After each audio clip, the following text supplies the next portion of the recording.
Bueno chicos, entonces teniendo en cuenta que tenemos el examen parcial justamente el lunes después de Semana Santa, el otro tema que me interesaba desarrollar en la sesión de hoy tiene que ver con una recapitulación de los temas que hemos visto.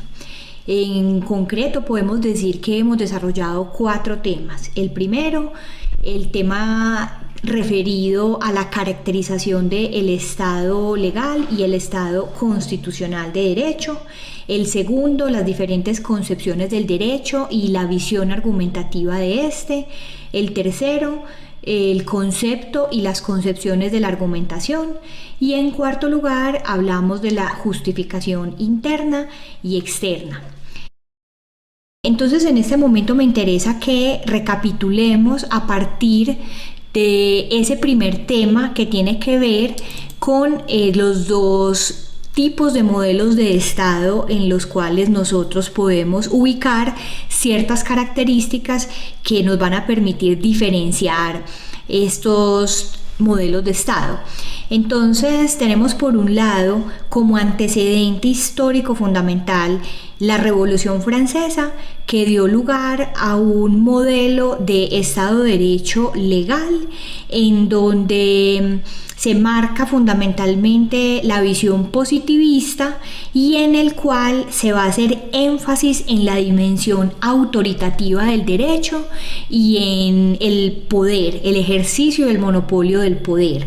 Desde el punto de vista ético, es decir, la relación de este modelo de Estado de Derecho con los valores, vamos a partir de un relativismo ético y acá pues más adelante, justo en la sesión de hoy, vamos a presentar y a caracterizar estas dos concepciones éticas, el relativismo ético por un lado y el objetivismo ético por el otro.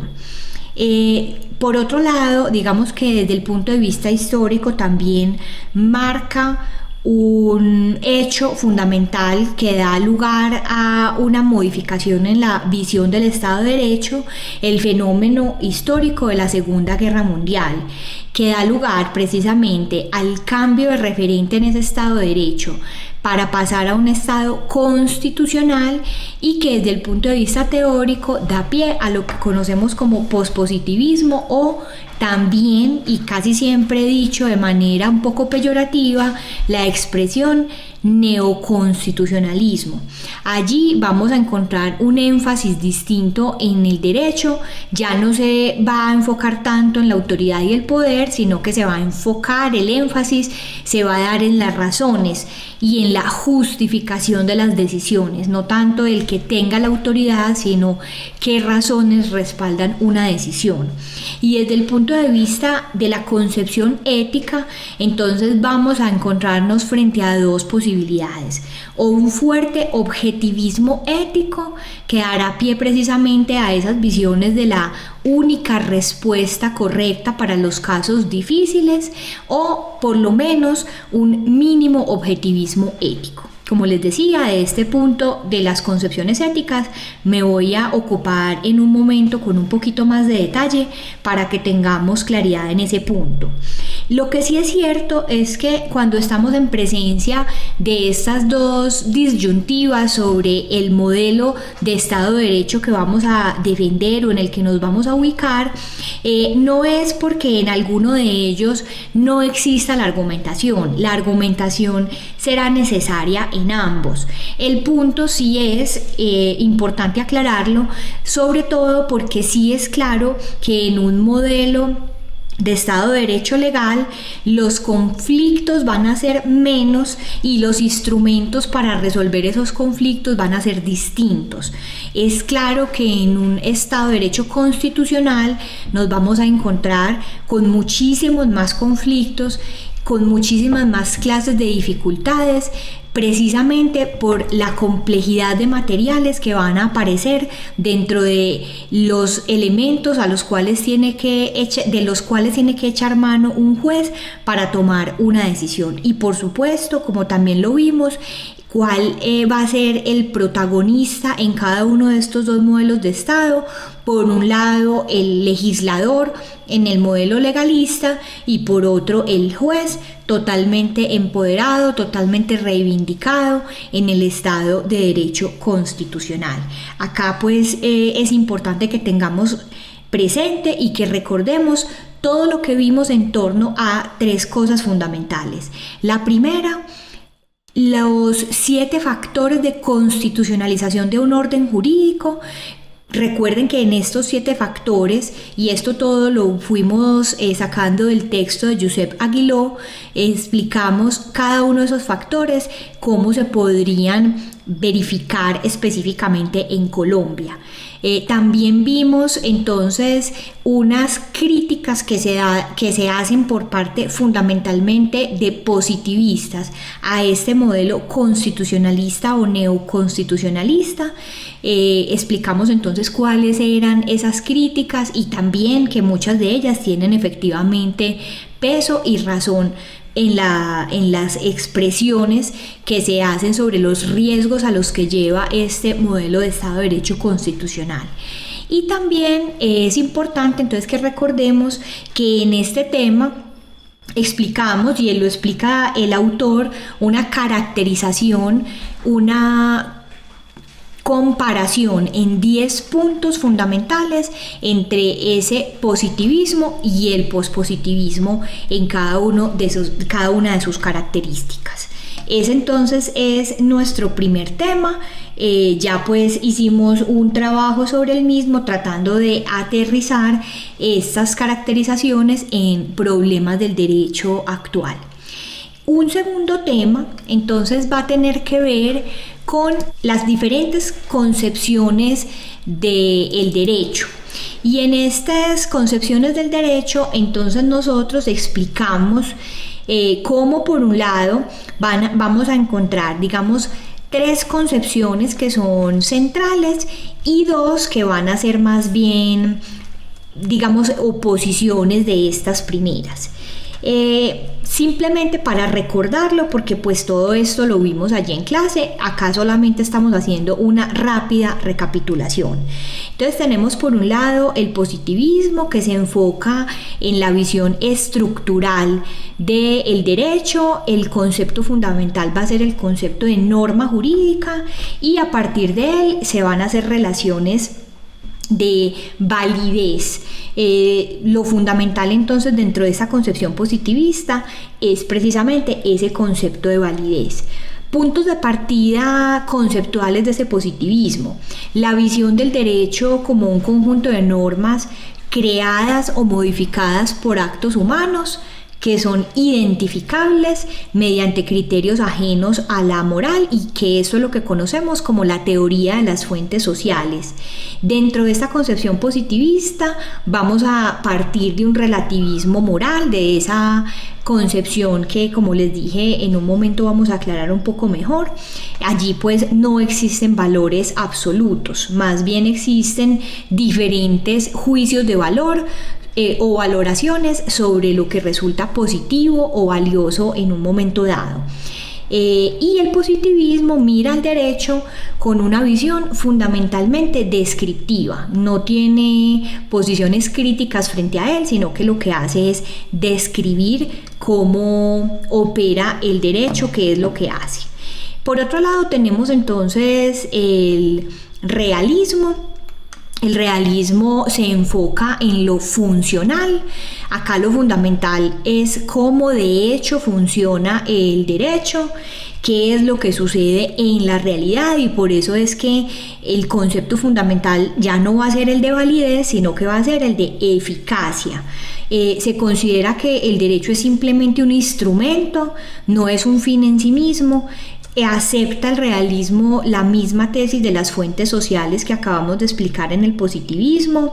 También se parte de una separación entre el derecho y la moral, y va a introducir una digamos, una consideración que no se había tenido en cuenta por parte del positivismo en lo que tiene que ver con los materiales que utiliza un juez para tomar decisiones, y no solamente entonces van a ser las normas jurídicas, sino también los intereses, los fines, los valores.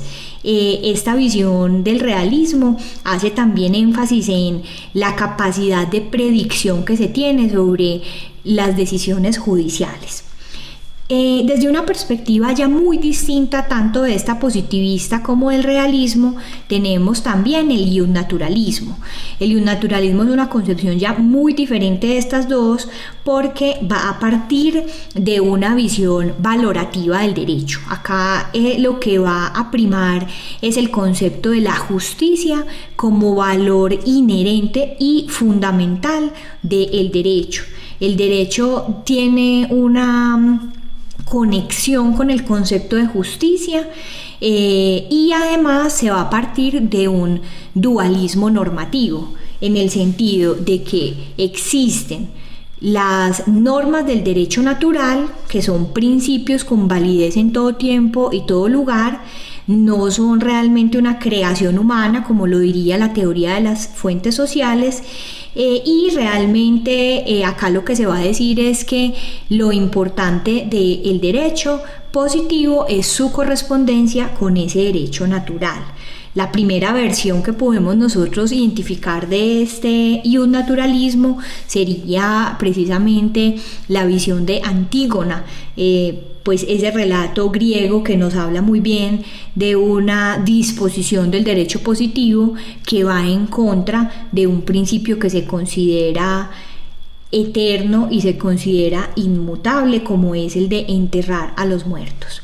Debemos también aclarar, y esto pues también lo dice el texto que leímos para explicar esta concepción, que el positivismo es diferente del formalismo. El formalismo es, digamos, una exageración de la visión positivista, sobre todo porque es una visión completamente idealista del derecho, donde se considera que el derecho es un sistema completo y además de completo totalmente coherente. Solamente el legislador tiene capacidad de creación en el derecho. El concepto de interpretación va a ser un concepto totalmente objetivista, donde lo que hace el intérprete es descubrir un único significado objetivo de un texto, y además se va a dar énfasis al valor de la certeza y la seguridad jurídica. Por esa razón el juez tiene muy poco margen de acción, porque lo único que puede realmente hacer el juez es una subsunción automática de hechos en una norma que es totalmente general, impersonal y abstracta. Dentro de esta visión formalista se considera que no se deben tener en cuenta en ningún momento en la aplicación del derecho elementos de carácter extrajurídicos, ni valoraciones, ni las consecuencias que pueda llegar a tener una decisión. También hay que marcar una diferencia, aunque hay quienes dicen que el pospositivismo o el neoconstitucionalismo es un iusnaturalismo disfrazado. Hay que tener en cuenta que a pesar pues de esas críticas o esas caracterizaciones, son concepciones distintas, aunque pueda llegar a tener aspectos en común. Y allí entonces, dentro de esta visión pospositivista, vamos a observar que se entiende que el derecho no es una realidad puesta como tal únicamente digna de ser descrita, sino que el derecho es una práctica social y como actividad tiene que estar en permanente cambios o análisis, y no es simplemente una actividad descriptiva la que se realiza sobre él.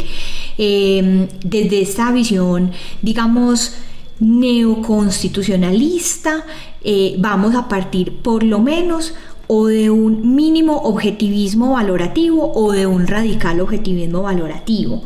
Esto pues ya lo habíamos dicho antes, pero ahorita en un momento vamos a explicar muy bien en qué consisten estos dos conceptos. También hay que decir que dentro de esta visión neoconstitucionalista o pospositivista se trata de buscar la corrección, o por lo menos se tiene una pretensión de corrección en las decisiones. Se cree que el juez tiene un deber de hacer justicia en el caso concreto, sobre todo desde la perspectiva de que es el juez el que se aproxima a las particularidades concretas de un caso, que en ningún momento pueden ser consideradas en la abstracción de una ley por parte del legislador. Por esa razón es que dentro de esta concepción va a privilegiarse el elemento valorativo más que el elemento autoritativo o la dimensión autoritativa del derecho. En cada una de estas concepciones, por supuesto, se va a tener un concepto distinto de interpretación, y aunque obviamente todas partirán también de la importancia de la argumentación, en unas habrá, digamos, más énfasis o más importancia en esta concepción argumentativa que en otras. Más allá entonces, digamos, de esta caracterización de las diferentes concepciones del derecho que puedan existir, a nosotros nos interesa enfocarnos en la visión argumentativa del derecho. Y es que efectivamente, por más que nosotros lleguemos a conclusiones sobre cuál es el énfasis que nosotros queremos dar, si a la eficacia, si a la validez o si a la justicia, lo cierto es que desde una perspectiva práctica, el derecho ha consistido siempre en una actividad que se basa en dar razones y que se basa en buscar el convencimiento. Es así como entonces nosotros vamos a buscar este enfoque argumentativo y vamos a explicar la diferencia que existe entre lo que es el concepto de argumentación y las concepciones de la argumentación.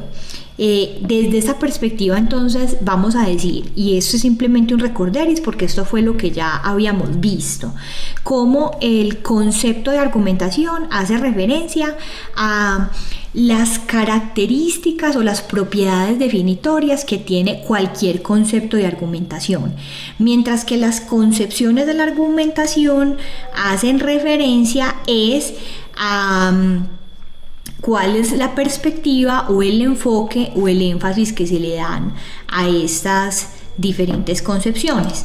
Nosotros entonces podríamos identificar como características o propiedades definitorias del concepto de argumentación que se trata primero de un concepto que es ambiguo, porque cuando hablamos de argumentación podemos estar simultáneamente hablando del proceso, la actividad o del resultado o producto de esa actividad. Es decir, el concepto de argumentación, como lo explicamos, padece de la ambigüedad proceso-producto, pero también es un concepto totalmente contextual.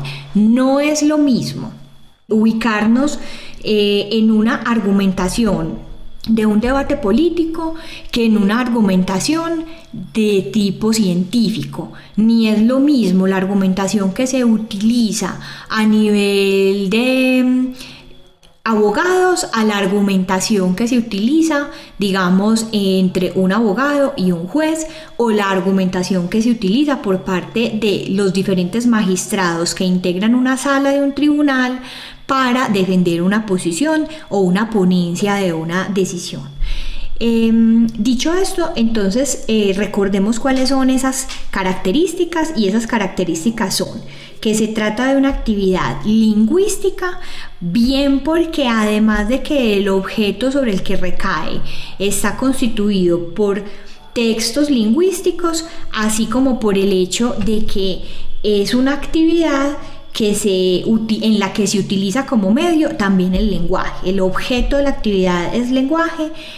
La actividad misma consiste en el uso del lenguaje, aunque no solamente el uso del lenguaje. También es una actividad social porque parte de la resolución de problemas teóricos que hacen referencia a qué debemos creer, y problemas prácticos que hacen referencia a cómo debemos actuar. Y también se trata de una actividad intelectual porque es una actividad en la cual la finalidad que se tiene de convencimiento, de adhesión, de persuasión, se hace con fundamento en razones y digamos que no está buscando el objetivo a partir de otro tipo de consideraciones como podría llegar a ser el uso de la fuerza o el uso del poder. Dicho esto, entonces también tendríamos que recordar que las concepciones de la argumentación, y acá pues no me voy a detener porque esto hablamos claramente en clase, pero acá en este esquema lo podemos ver de un modo concreto. Tenemos la concepción formal por un lado, donde nos enfocamos en la lógica deductiva, en el silogismo, la importancia de los principios lógicos de identidad, de no contradicción, de tercero excluido, y los razonamientos de tipo analítico, donde el valor que más nos va a importar es el valor de la razón. La concepción material, que digamos lo que hace es no negar que exista la lógica en el derecho, sino más bien complementarla con el análisis de la calidad y la selección de las premisas. Acá entonces estaremos hablando ya no de razonamientos analíticos, sino de razonamientos dialécticos. En un momento volvemos a recordar estas diferencias entre estas dos clases de razonamiento y también entonces concluir con que la concepción material o en la concepción material se busca o se privilegia el valor de la verdad y la justicia. Y finalmente entonces tenemos la concepción pragmática que hace referencia a dos visiones. Por un lado, la retórica, donde tenemos un orador, un discurso y un auditorio. La explicación de esa retórica también nos diferencia dos cosas. Por un lado, la diferencia entre el auditorio particular, que es un auditorio real, un auditorio concreto, y el auditorio universal, que hace referencia a todos los seres dotados de razón. Esta diferencia entre las dos clases de auditorio, el particular y el universal, van a tener que ver con una distinción que se plantea dentro de esta concepción pragmática, donde se dice que uno puede realmente buscar la persuasión, que es lograr convencer con cualquier tipo de razones, o lo que uno debe buscar, digamos desde una perspectiva más ideal, es no tanto la persuasión, sino el convencimiento. Y entonces acá se hará énfasis en las razones válidas. En el auditorio particular realmente estaríamos más dentro de la visión simplemente persuasiva, y en el auditorio universal se buscaría más o se asemejaría más, se correlacionaría más con el concepto de convencimiento. Esto lo explicamos también, pero recordemos cómo cuando un magistrado en tribunales que están compuestos por varios magistrados realizan salvamentos de voto, se dirigen no a un auditorio particular porque ya ellos no lograron convencer a ese auditorio particular que eran sus compañeros de sala, sino que cuando salvan el voto se dirigen a un auditorio universal, y es precisamente buscando una convicción por parte de todo el que lea esa sentencia, que compondría ese escenario de los seres racionales.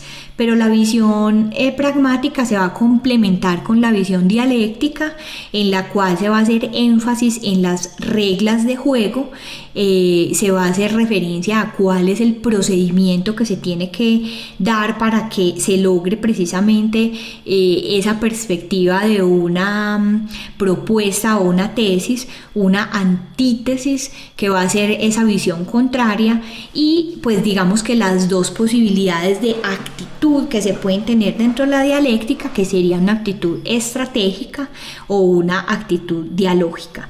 El valor que se le va a dar y a privilegiar a esta concepción pragmática es el valor del consenso. Entonces, si unificamos las tres concepciones de la argumentación, por un lado la formal, por el otro la material y finalmente la pragmática, vamos a ver cómo cada una de ellas, esto es importante porque hace referencia a esa visión, digamos, compuesta de todo lo que compone la argumentación, hace énfasis en un valor específico. Por un lado, el valor de la razón en la concepción formal, el valor de la verdad y la justicia en la concepción material y el valor del consenso en la concepción pragmática.